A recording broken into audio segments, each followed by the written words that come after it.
السلام علیکم ورحمۃ اللہ وبرکاتہ۔ ان الحمد للہ نحمده ونستعینه ونستغفره ونعوذ باللہ من شرور انفسنا من سیئات اعمالنا من يهده الله فلا مضل له ومن يضلل فلا هادي له وأشهد أن لا إله إلا الله وحده لا شريك له وأشهد أن محمدا عبده ورسوله صلى الله تعالى عليه وآله وسلم يا أيها الذين آمنوا اتقوا الله حق تقاته ولا تموتن إلا وأنتم مسلمون يا أيها الناس اتقوا ربكم الذي خلقكم من نفس واحدة وخلق منها زوجها وبث منهما رجالا كثيرا ونساء واتقوا الله الذي تساءلون به والأرحام إن الله كان عليكم رقيبا يا أيها الذين آمنوا اتقوا الله وقولوا قولا سديدا يصلح لكم أعمالكم ويغفر لكم ذنوبكم ومن يطع الله ورسوله فقد فاز فوزا عظيما أما بعد فإن خير الحديث كتاب الله وخير الهدي هدي محمد صلى الله تعالى عليه وآله وسلم وشر الأمور محدثاتها وكل محدثة بدعة وكل بدعة ضلالة وكل ضلالة في النار۔ أعوذ بالله من الشيطان الرجيم، بسم الله الرحمن الرحيم۔ فإن آمنوا بمثل ما آمنتم به فقد اهتدوا وإن تولوا فإنما هم في شقاق فسيكفيكهم الله وهو السميع العليم۔ معزز اور معقر دینی اور ملی بھائیوں، سیرت الانبیاء والسلف جو شعبہ دعوت و تبلیغ جماعت المسلمین محصلہ کے زیر اہتمام ایک مبارک سلسلہ چل رہا ہے، جس کو شروع ہوئے تقریباً 7-8 سال ہو گئے ہیں۔ اس سلسلے اور اس پروگرام کا مقصد یہ ہے کہ انبیاء کرام علیہم السلام جو اس روئے زمین پر سب سے افضل جماعت ہے، ان کی زندگی کو ہم جانیں اور اسی کے ساتھ ساتھ صحابہ اور تابعین اور تبع تابعین جن کے بارے میں اللہ کے نبی علیہ السلام نے کہا ہے کہ سب سے افضل لوگ جو ہے اس امت کے وہ لوگ ہیں جو اللہ کے نبی صلی اللہ علیہ وسلم کے صحابہ ہیں، اور متعدد حدیثیں جس پر دلالت کرتے ہیں، اور سارے کے سارے صحابہ جنتی ہیں۔ ان کی زندگی کو ہم جانیں کہ انہوں نے زندگی کیسے گزاری ہے، توحید کی حفاظت کیسے کی ہے۔ ایسے ہی تبع تابعین ان کے بارے میں نبی علیہ السلام نے کہا ہے خیر الناس قرنی ثم الذین یلونہم ثم الذین یلونہم، سب سے بہترین لوگ میری صدی کے لوگ، یعنی صحابہ کرام، اور پھر اس کے بعد وہ لوگ ہوں گے جو اس کے بعد آئیں گے، اور پھر اس کے بعد وہ لوگ ہوں گے جو اس کے بعد آئیں گے، یعنی تابعین اور تبع تابعین۔ اور اسی طریقے سے علماء، محدثین، دعات، مبلغین، مفسرین، جنہوں نے دین کی بڑی خدمت کی ہے اور جن کے بارے میں اللہ رب العزت نے فرمایا ہے انما یخشی اللہ من عبادہ العلماء، اللہ رب العزت سے حقیقی طور سے ڈرنے والے علماء ہی ہیں۔ تو ان سب کی زندگیوں کو جانیں تاکہ ہم اپنی زندگی میں رہنمائی حاصل کریں۔ رب العالمین کا بڑا کرم اور فضل ہے کہ سارے انبیاء جن کا تذکرہ قرآن کریم میں ہوا ہے، نبی صلی اللہ علیہ وسلم نے حدیثوں میں فرمایا ہے، سب کی زندگی تفصیل کے ساتھ آپ کے سامنے آ چکی۔ اور اب جو ہے اللہ کے نبی صلی اللہ علیہ وسلم کی تفصیلی سیرت کے بعد صحابہ کرام کی سیرت کے تذکرہ کا سلسلہ چل رہا ہے، اور سب سے پہلے نمبر پر عشرہ مبشرہ کی زندگی کے ذکر کرنے کا سلسلہ چل رہا ہے، اور یہ بھی تقریباً مکمل ہو رہا ہے۔ عشرہ مبشرہ میں سب سے پہلے نمبر پر خلفائے اربعہ ابوبکر صدیق، عمر فاروق، عثمان غنی، علی بن ابی طالب رضی اللہ تعالیٰ عنہ،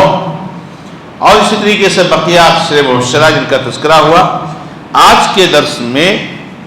عشرہ مبشرہ میں سے ایک عظیم صحابی سعید بن زید رضی اللہ تعالیٰ عنہ کا تذکرہ مقصود ہے۔ سعید بن زید رضی اللہ تعالیٰ عنہ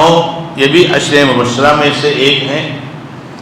ان کا جو نسب نامہ ہے، کہتے ہیں علماء نے لکھا ہے، سعید بن زید ابن عمرو ابن نفیل ابن عبد العزہ ابن رباح ابن عبداللہ ابن قرط ابن رضا ابن عدی ابن کعب ابن لوئی ابن غالب،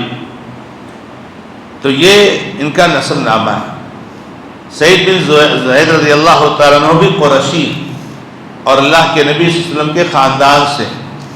ان کا نسب نامہ اللہ کے نبی علیہ السلام کے نسب نامے سے جا کے کعب بن لوئی پر مل جاتا ہے۔ نبی علیہ السلام کا نسب نامہ آپ دیکھیں گے، محمد بن عبداللہ بن مطلب بن ہاشم بن مناف بن قصی بن کعب بن کلاب بن مرہ بن کعب بن لوئی بن غالب، تو کعب بن لوئی آپ کے جد امجد میں سے ایک ہے، اور وہی ان کے نسب نامے میں بھی ہے۔ آپ کی کنیت ابو العور ہے، القرشی رضی اللہ تعالیٰ عنہ ہے۔ سعید بن زید رضی اللہ تعالیٰ عنہ کی ولادت سن 600 عیسوی میں ہوئی، یعنی اللہ کے نبی علیہ السلام کی بعثت سے پہلے اللہ کے نبی علیہ السلام سے جو ہے ان کی ولادت ہوئی ہے۔ سعید بن زید رضی اللہ تعالیٰ عنہ کی جو بیویاں تھیں وہ متعدد تھی، جیسے فاطمہ بنت الخطاب عمر رضی اللہ تعالیٰ عنہ کی بہن، یعنی عمر رضی اللہ تعالیٰ کی بہن ہوئی ہے جس کا تذکرہ آگے آئے گا۔ حرمہ بنت قیس، امامہ بنت لذید قبیلہ غسان کی تھی، جلیسہ بنت سوید، سبیح بنت الاسبق، ام خالد، ام بشر بنت ابی مسعود، یہ بیویوں کا نام دیا گیا ہے۔ سعید بن زید رضی اللہ تعالیٰ عنہ کے جو لڑکے اور لڑکیاں تھے یہ تقریباً 30 کے قریب، 11 لڑکے اور 19 لڑکیاں تھیں ان کو۔ لڑکوں میں جو نام ذکر کیا گیا ہے، عبداللہ الاکبر، عبداللہ الاصغر، عبد الرحمن الاکبر، عبد الرحمن الاصغر، عمرو الاکبر، عمرو الاصغر، الاسود، طلحہ، محمد، خالد، زید، یہ 11 لڑکوں کا نام آپ کی سیرت میں اس کا تذکرہ ہے۔ ایک چیز پر غور کیجئے کہ ان کے لڑکوں میں جو نام ہے، 2 لڑکوں کا نام عبداللہ ہے اور 2 لڑکوں کا نام عبد الرحمن۔ اب سوچئے کہ آدمی اپنے ہی 2 لڑکوں کا نام سیم نام رکھ رہا ہے۔ ہمارے یہاں کیا ہوتا ہے کہ اگر ہمارے محلے میں، ہمارے علاقے میں کہیں نام ہے تو نام نہیں رکھیں گے۔ کیوں انہوں نے 2 لڑکوں کا نام عبداللہ رکھا؟ کیونکہ اللہ کے نبی علیہ السلام کی جو حدیث ہے سب سے بہترین نام عبداللہ اور عبد الرحمن ہے۔ تو صحابہ کرام کے دیکھیے انداز، آج کل ناموں کا بڑا مسئلہ ہے اور الٹے سیدھے جو نام ہم لوگ رکھ رہے ہیں، کہتے ہیں ہمارے محلے میں پایا جاتا ہے، اپنے ہی بیٹوں کا 2 بیٹوں کا نام عبداللہ رکھا اور 2 بیٹوں کا نام عبد الرحمن رکھا۔ فرق کرنے کے لیے کیا کر دیا؟ عبداللہ الاکبر، عبداللہ الاصغر، یعنی چھوٹا عبداللہ بڑا عبداللہ، چھوٹا عبد الرحمن بڑا عبد الرحمن، یہ فرق کرنے کے لیے رکھ دیا ہے۔ آپ کی بیٹیوں کا نام ہے ام الحسن الکبریٰ، ام الحسن الصغریٰ، ام خبیب الکبریٰ، ام خبیب الصغریٰ، ام زید الکبریٰ، ام زید الصغریٰ، عائشہ، حفصہ، عاتقہ، زینب، ام سلمہ، ام موسیٰ، ام نعمان، ام سعید، ام خالد، ام صالح،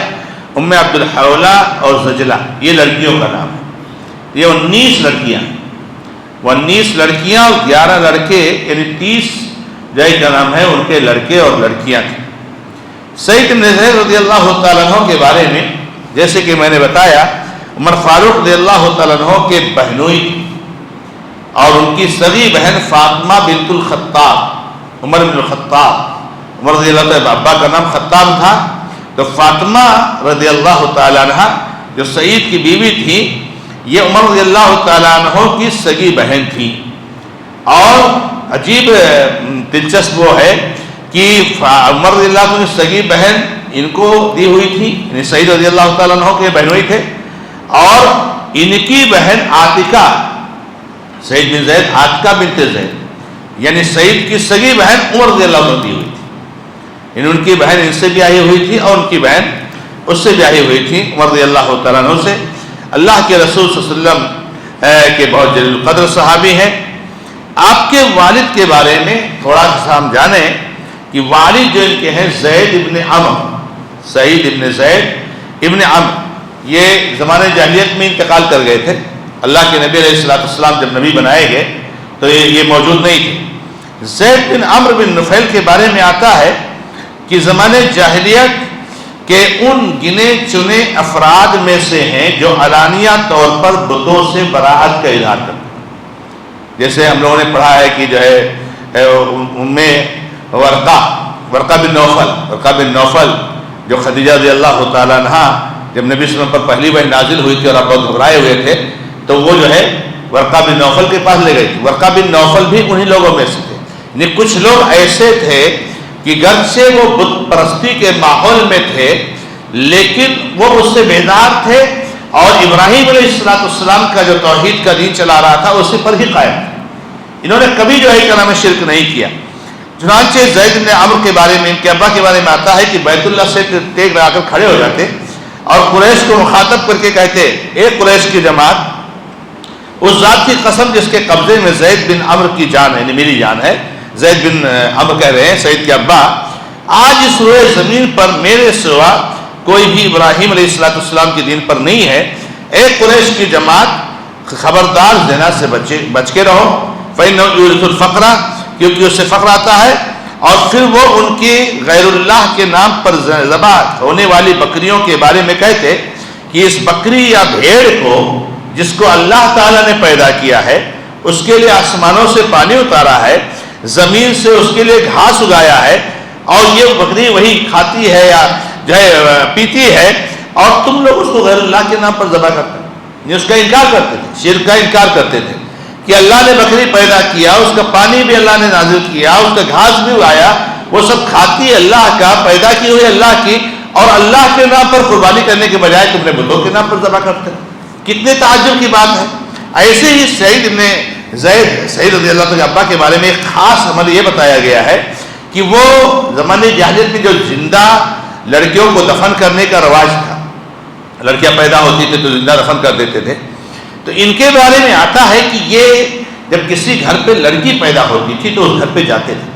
اگر ان کو یہ خبر مل جاتی تھی کہ اس کا باپ جو ہے زندہ دفن کر دے گا یا اس کا باپ مار ڈالے گا، تو اس کے گھر پہ جاتے تھے اور اسے کہتے تھے کہ تم اس کو مارو مت، اس کو مارو مت، اس کی پوری کفالت کی ذمہ داری میں لیتا ہوں، پوری کفالت کی ذمہ داری۔ اور پھر وہ بچی کو لے کر کے اپنے ساتھ آ جاتے تھے اور بچی کی پوری پرورش کرتے تھے۔ جس گھر میں بھی لڑکی پیدا ہو جاتی تو وہ فوراً اس گھر پہ جاتے اور اس کے باپ سے کہتے بھائی اس کو مارو مت، اگر تم کو شرم آتی ہے اس کو رکھنے کے لیے تو اس کو مجھے دے، اور وہ لا کر کے جو ہے بچی کو پالتے تھے، پرورش کرتے تھے، کھلاتے پلاتے، جب بڑی ہو جاتی، بالغ ہو جاتی تو اس بچی کو اس کے والد کے پاس لے کے جاتے اور کہتے کہ یہ آپ کی بچی اب جوان ہو گئی ہے، بالغ ہو گئی ہے، اب آپ اگر چاہتے ہیں تو آپ اس بچی کو لے لیں، اس کی شادی کر دیں۔ تو اگر والد لے لیتا تو دے دیتے تھے اس کو، اور اگر نہیں لیتا تو خود آ کر کے شادی کر کے اس کا گھر بسا دیتے۔ یہ کتنی بڑی نیکی جو ہے ان کے ابا کی تھی۔ تو یہ جو ہے زید ابن عمرو کے بارے میں مورخین نے لکھا ہے، تو ان کے ابا یہ بت پرستی کے ماحول میں تھے، نبی صلی اللہ علیہ وسلم کی بعثت سے پہلے بھی تھے، تب بھی جو ہے وہ بت پرستی نہیں کرتے تھے اور حرام کاموں کو حرام جانتے تھے، اس سے دور رہتے تھے۔ اسی لیے اللہ کے نبی علیہ السلام کے بارے میں ایک روایت مستدرک حاکم کے حوالے سے نقل کی جاتی ہے کہ اللہ کے نبی علیہ السلام نے ان کے لیے دعائے مغفرت کی ہے۔ چنانچہ ہشام بن سعید روایت کرتے ہیں، ہشام بن سعید روایت کرتے ہیں کہ سعید بن زید نے رسول اللہ صلی اللہ علیہ وسلم سے اپنے ابا زید بن عمرو کے بارے میں سوال کیا اور ڈیمانڈ کیا، مطالبہ کیا کہ نبی صلی اللہ علیہ وسلم میرے ابا کو تو آپ جانتے ہیں، میرے ابا کو آپ جانتے ہیں کیسے زمانے جاہلیت میں تھے، کیا کرتے تھے، آپ کو ان کے بارے میں اور بھی معلومات ملی ہوگی، خود آپ بھی جانتے ہیں۔ نبی علیہ السلام مجھے یقین ہے کہ اگر وہ آپ کی بعثت کو پا جاتے تو آپ پر ایمان ضرور لے آتے، تو آپ ان کے لیے استغفار کیجئے، کیونکہ وہ شرک پر نہیں تھے، دین حنیف پر تھے، آپ استغفار کیجئے۔ تو اللہ کے نبی علیہ السلام نے ان کے لیے استغفار کیا، یعنی اللہ تعالیٰ سے ان کی مغفرت کی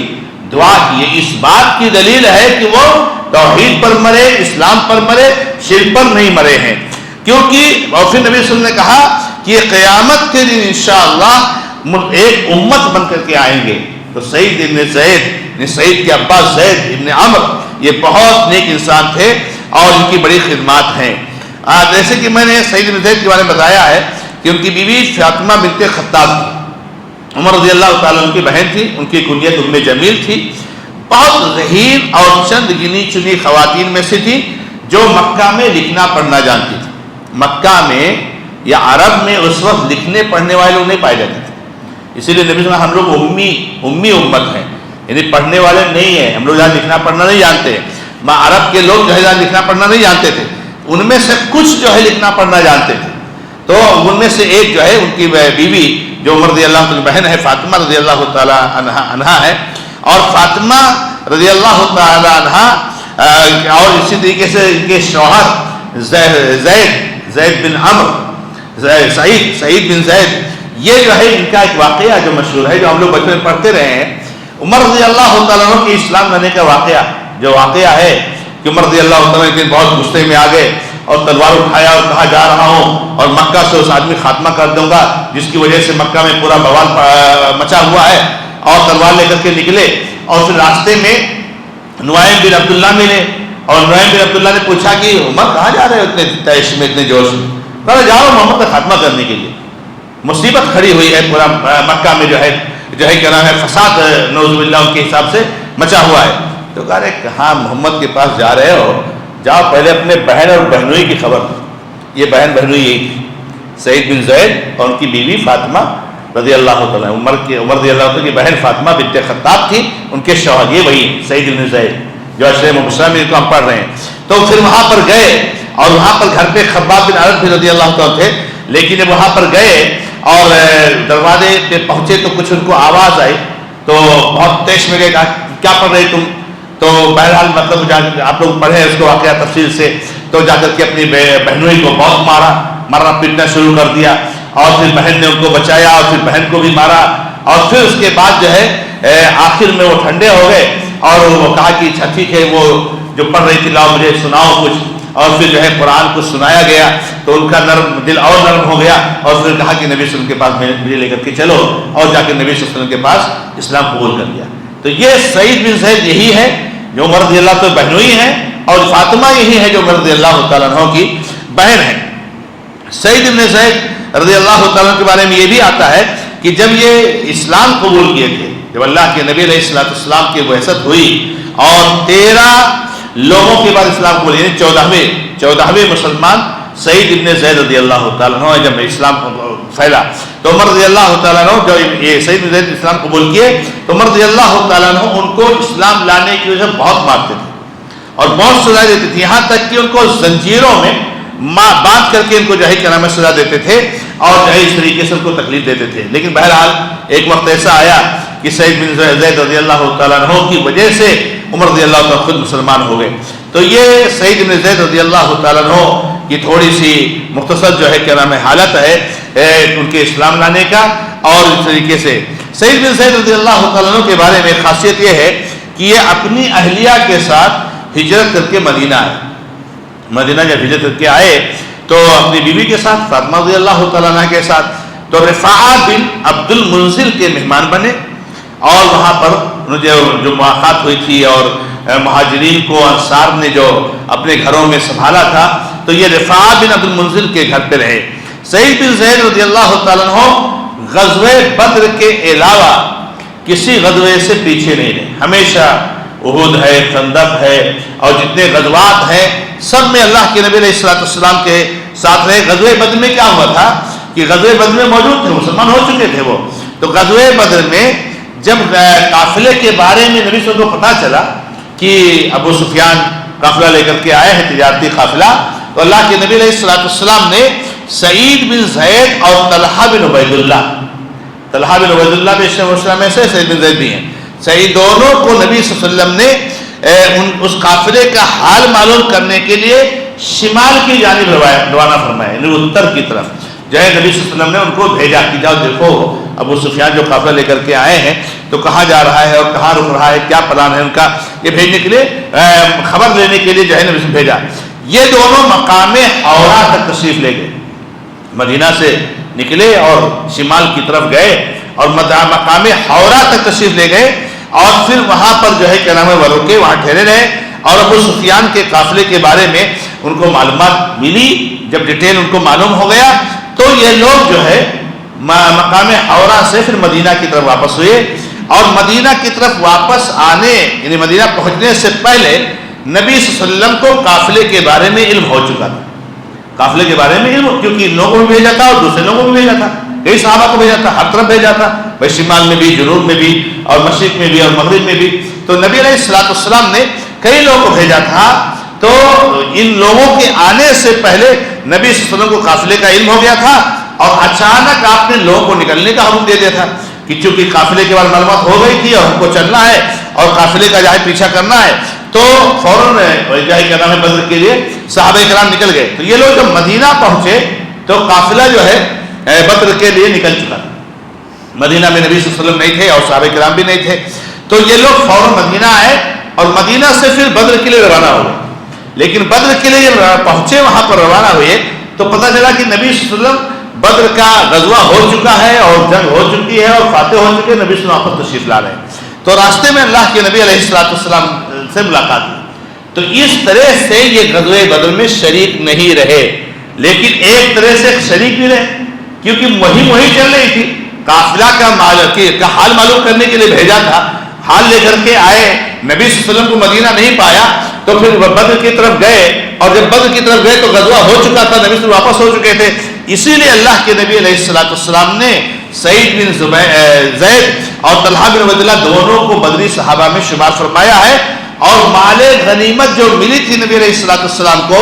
اس مال غنیمت میں ان دونوں کا بھی حصہ لگایا تھا. تو یعنی ایک طرح سے ہم یہ کہہ سکتے ہیں کہ غزوہ بدر میں بھی شریک رہے، غزوہ بدر میں بھی شریک رہے، سارے غزوات میں شریک رہے. غزوہ بدر کے علاوہ سعید بن زید رضی اللہ تعالیٰ عنہ غزوہ احد میں، خندق میں، دوسرے تمام غزوات میں اللہ کے رسول کے ساتھ شریک ہوئے. اللہ کے رسول نے جن صحابہ کو جنت کی خوشخبری دی ان میں ایک نام جیسے کہ بتایا میں نے سعید بن زید کا بھی ہے. اس طرح وہ عشرہ مبشرہ میں سے ایک ہیں. عمر فاروق رضی اللہ عنہ، پھر اس کے بعد نبی صلی اللہ علیہ وسلم کی وفات کے بعد ابوبکر صدیق رضی اللہ تعالیٰ عنہ، عمر فاروق رضی اللہ تعالیٰ عنہ، عثمان غنی، علی بن ابی طالب، چاروں خلفاء کے زمانے میں رہے. اور یہاں تک کہ معاویہ بن ابی سفیان رضی اللہ تعالیٰ عنہ کے دور حکومت میں بھی رہے. سن 52 ہجری میں انتقال ہوا ہے جیسے کہ بات آئے گی. تو عمر فاروق رضی اللہ تعالیٰ عنہ کے دور میں، ابو سب کے دور میں خدمات انجام دیے. عمر فاروق کے زمانے میں جب شام پر حملہ کیا گیا تو فوج کے کمانڈر ابو عبیدہ بن الجراح رضی اللہ تعالیٰ عنہ تھے. ان کے ماتحت پیدل فوج کی کمان سعید رضی اللہ تعالیٰ کے ہاتھ میں تھی. جو شام پہ حملہ کیا گیا تھا تو فوج جو ہوتی تھی کئی طرح کی ہوتی تھی، کوئی گھوڑے سے جا رہا ہے، کوئی پیدل جا رہا ہے، کوئی کسی اور سواری سے جا رہا ہے. تو جو پیدل فوج کی جو کمان تھی، یعنی اس کے کمانڈر، اس کے قائد یہ سعید بن زید رضی اللہ تعالیٰ عنہ بھی تھے. اسی طریقے سے دمشق کی فتح میں بھی شریک تھے. فتح کے بعد دمشق کو جب فتح کیا گیا، دمشق اور شام یہ پورا جو فتح ہوا اور جہاں بیت المقدس ہے تو اس میں جو ہے وہ بھی شریک رہے۔ فتح کرنے کے بعد ابو عبیدہ بن جراح نے سعید بن زید کو ہی دمشق کی گورنری پر مامور فرمایا، وہاں کا گورنر بنا دیا دمشق کا، اور پھر اپنا آگے نکل گئے، آگے فتح کرنے کے لیے چلے گئے۔ لیکن انہوں نے عہدہ تو قبول کر لیا، اس کی گورنری قبول کر لی، مگر ان کا دل اور دماغ جہاد کی طرف ہی لگا ہوا تھا۔ چنانچہ کچھ دن تو کیسے بھی گزارا انہوں نے، اور پھر ایک خط ابو عبیدہ کو لکھا۔ ابو عبیدہ بن جراح وہ اصل کمانڈر تھے، ان کو خط لکھا اور کہا کہ آپ لوگ جہاد کریں اور میں اس سے محروم رہوں، یہ میرے بس کی بات نہیں ہے۔ میری آپ سے گزارش ہے کہ خط ملتے ہی کسی کو میری جگہ بھیج دیجئے، میں عنقریب آپ لوگوں کے ساتھ جہاد میں حصہ لینے کے لیے آ رہا ہوں۔ چنانچہ ابو عبیدہ رضی اللہ تعالیٰ عنہ مجبور ہو کر کے ان کی جگہ یزید بن ابی سفیان کو دمشق کا گورنر مقرر کر دیا۔ یزید بن ابی سفیان کو دمشق کا گورنر مقرر کر دیا۔ یزید یہ وہ نہیں، وہ تو معاویہ، یزید بن معاویہ ہے، وہ معاویہ کے ایک بھائی کا نام بھی یزید ہے، معاویہ کے ایک بھائی کا نام، ابو سفیان کے ایک بیٹے کا نام بھی یزید ہے۔ تو یزید بن ابی سفیان رضی اللہ عنہ وہ صحابی ہیں کہ کو دمشق کا گورنر مقرر کر دیا، اور جو ہے کلام اس طریقے سے وہ وہاں سے چلے گئے۔ یعنی اتنا جذبہ اور اتنی عمر ہونے کے بعد بھی تھی۔ اسی طریقے سے ایک روایت ان کے بارے میں نقل کیا جاتا ہے، اور صحیح روایت ہے کہ مروان بن حکم کے زمانے میں عروہ بنت اویس نامی خاتون تھی، ایک لڑکی تھی، خاتون تھی، عورت تھی۔ انہوں نے سعید بن زید رضی اللہ تعالیٰ عنہ کے بارے میں جھوٹا مقدمہ دائر کر دیا۔ جھوٹا مقدمہ کیا دائر کیا؟ وہ یہ دائر کیا کہ انہوں نے میری زمین پر قبضہ کر لیا، میری زمین پر قبضہ کر لیا۔ ایک لیڈی نے، ایک عورت نے، خاتون نے سعید بن زید کے خلاف مقدمہ دائر کیا مروان بن حکم کے کورٹ میں، جو کہ اس وقت جو ہے گورنر تھے وہاں کے، کہ انہوں نے میری زمین پر قبضہ کر لیا۔ مروان کو بہت تعجب ہوا کہ سعید بن زید یعنی عشرہ مبشرہ میں سے اور اتنی جلیل القدر صحابی، اور انہوں نے ایسا کیسے کریں گے؟ چنانچہ انہوں نے بلایا سعید بن زید کو اور کہا کہ یہ عورت ایسا ایسے کہہ رہی ہے، آپ اس بارے میں کیا کہنا چاہیں گے؟ تو کہہ رہے ہیں کہ امیر المومنین یا جو بھی ہے کہ میں عروہ پر ظلم کر سکتا ہوں، یہ کیسے ہو سکتا ہے؟ میں ان کی زمین پر قبضہ کر لوں، یہ ناممکن ہے، کیونکہ میں نے اللہ کے رسول صلی اللہ علیہ وسلم کا فرمان سن کر رکھا ہے۔ مروان نے پوچھا کون سا فرمان ہے؟ کہا میں نے رسول اللہ صلی اللہ علیہ وسلم سے سن کر رکھا ہے کہ کسی نے بھی کسی مسلمان کی ایک بالغ زمین حق کے بغیر ہتھیا لی، اللہ تعالیٰ اس کو قیامت کے دن 7 زمینوں کا طوق بنائے۔ اتنی بڑی حدیث میں نے سنی ہے، اور میں کسی عورت کی زمین کو قبضہ کروں گا، یہ جھوٹا مقدمہ ہے۔ ایک اور روایت کے مطابق جو صحیح بخاری میں ہے کہ جس نے ایک بالغ زمین ظلم کر کے لے لی، اس کو قیامت کے دن 7 زمینوں کا طوق پہنایا جائے گا۔ مروان بن حکم نے جب یہ حدیث سنی تو کہنے لگے کہ اب اس کے بعد کسی دلیل اور کسی گواہی کی ضرورت نہیں ہے، اور فوراً مقدمہ خارج کر دیا، فوراً مقدمہ خارج، اس عورت کو جھوٹی کرا دیا کہ نہیں، یہ ہو ہی نہیں سکتا، ممکن ہی نہیں۔ بہرحال سعید بن زید رضی اللہ تعالیٰ عنہ کو اس واقعے سے بہت جو ہے کیا نام ہے تکلیف ہوئی، بہت تکلیف ہوئی،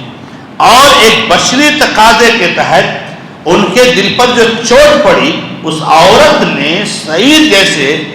شخص پر، انسان پر اور صحابی پر اتنا بڑا مقدمہ دائر کیا کہ انہوں نے زمین قسم کر لی، تو ان کو بہت تکلیف ہوئی، اور ان کی زبان سے بد دعا کے کل الفاظ نکل گئے۔ بد دعا کے کتنے نیک آدمی تھے۔ دیکھیے مظلوم جب ہوتا ہے تو مظلوم کی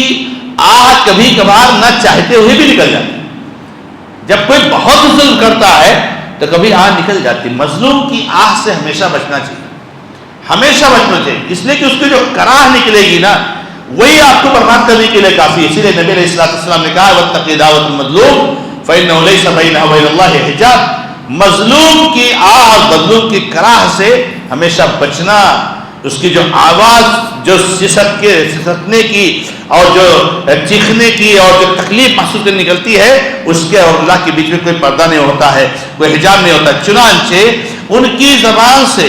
بد دعا نکل گئی، اور انہوں نے اللہ رب العزت سے بد دعا کر دی کہ اے اللہ، اگر یہ عورت جھوٹی ہے تو اس کی بینائی تو ختم کر دے،